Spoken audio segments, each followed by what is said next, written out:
good things come. It's called goodwill. We all got to work on that. And that's our goal every week. And Ken wants to share that goodwill with real estate agents so they can share it with their clients. And real estate agents can build up their business, can they not? Ken? I mean, this is great. When you told me this and you put it in his notes, I'm like, huh, this is brilliant. Exactly. An exchange client is probably one of the best clients you could have as a real estate agent. They sell property, they buy property, and in an exchange transaction. Wait, that kind of makes sense for a real estate agent. Somebody that sells property and buys property. Sorry, I just had to clarify. Sounds like a good client to me. Yeah, okay. Yeah. So a good example I use a lot when giving this to real estate agents. I do a lot of classes for real estate agents. I had one client. So we had the teacher in the house. Yeah, nice. Exactly. Yeah. One client had sold a commercial piece of property.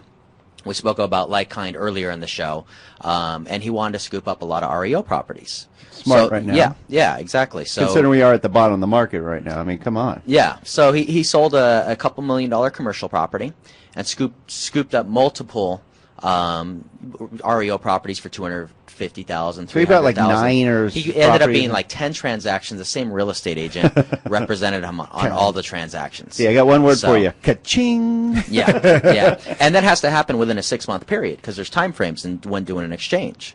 So when you sell the property, within 45 days you have to identify what properties need to be purchased, and then 180 days you have to close for you to actually defer your taxes. If it goes beyond the 180 days, you have a failed exchange. Isn't there a one-time extension or something like that? Unfortunately not. The only time they give you an extension is if there's what they call an act of God.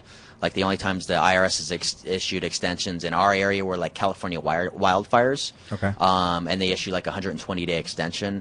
Unfortunately, I think they want you to pay your taxes. They want to make it difficult on you. That's why they give you the time frames. Right. So. But that's a good thing for a real estate agent. Yeah. They need to make this happen within 180 days. Yeah. And then I have customers, not only when they complete the exchange, 2-3 years later down the road after they've had that holding period, they're calling me again and selling property again. So it's definitely a great So they're client taking the capital gains gained in that 2-year period, and we're going to be in that type of scenario now because prices are rising. We didn't even mention that at the beginning. We're actually going to mention next show, but basic prices have raised 8.3% in the last year. So there's a good potential of somebody after, let's just say after 2 years, it doesn't have to be right at 2 years, can take that capital gains and take and leverage it into even more properties, correct? Or bigger properties, if they want. Absolutely, bigger properties. We have clients with a bunch of different game plans. It's whatever's best for that client. We have clients that want to diversify. They want to sell that one property and buy multiple properties. We have the clients that want, sometimes they're getting older and they don't want to manage these properties, so they want to consolidate. They sell 2 or 3 properties and buy one to manage. So they can sell a bunch of properties and get a big apartment complex or a strip mall. Yeah, absolutely. Yeah. I like options. Wow, I like it. In fact, I'm starting to think I got my 3 properties. Well, no, but actually, what I was thinking about is that almost every real estate agent I know can go through their database right now and think of some investor that purchased a property in the last 2 years that has appreciation because the market. And if he doesn't have it yet, he's going to have it very soon. Right. He or she is going to have it very soon, and it's a great opportunity to do an exchange. Or how about with their clients that own vacant land that's just sitting there? How many people? I mean, how many people? I know so many people that just basically inherited it because their grandparents or parents never did anything with the land, and they're just sitting on this land paying property taxes, brush clearance, and all that, where they can leverage that, get rid of it, and turn it into a cash flowing property. Correct? Yes, absolutely. You could exchange vacant land and go into a single family residence or again. Like for like is broad. As long as it's real estate and you're going to go into an investment property, you could get into something with a cash flow, something you could depreciate, and hopefully help out that client more. In fact, that's really interesting because you could also get into something you can leverage, because the problem with vacant land right now is you can't leverage it because it's not really income producing. So you can get out of a non-income producing piece of asset and turn it into an income producing asset by leveraging it with a mortgage. Exactly. Good selling point for real estate agents to their clients with vacant land.